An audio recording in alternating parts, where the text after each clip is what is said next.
Everyone, welcome to my first blog. আজকে হচ্ছে আমার জীবনের ফার্স্ট ব্লগ, তাও করতেছে আবার দোকানে বসে। খেলার অবস্থা কিন্তু ভালো না, কয়েকদিন ধরে একটা পুরো উঠছে, ওটার ব্যথায় খুব প্রচণ্ড পরিমাণে পেন দিচ্ছে আমাকে। আজকে যদিও বা একটু রিল্যাক্স ফিল করতেছি,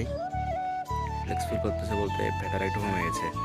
তারপরে এখানে যে ময়লাগুলো ছিল এগুলো কালকে একটু বেরোচ্ছে, সম্ভবত আজকে আরও একটু বের হবে। বিশেষত আমি কাজ করে হচ্ছে ফার্মেসিতে।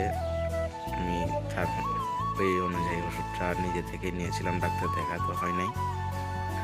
যাই হোক, এখন একটু স্বস্তি লাগতেছে। তো এটা তো জীবনের ফার্স্ট ব্লগ, কী আর বলবো জানি না। আপনারা চ্যানেলটিকে সাবস্ক্রাইব করে দিবেন এবং ভিডিওতে লাইক করে বন্ধুদের মাঝে শেয়ার করে দিবেন, যেন আমি অনুপ্রাণিত হই, আরও ভিডিও বানাতে পারি। আমাকে ভালোবাসা দিবেন সবাই। তো আপনার জন্য ভালোবাসা রইল। Thank you so much.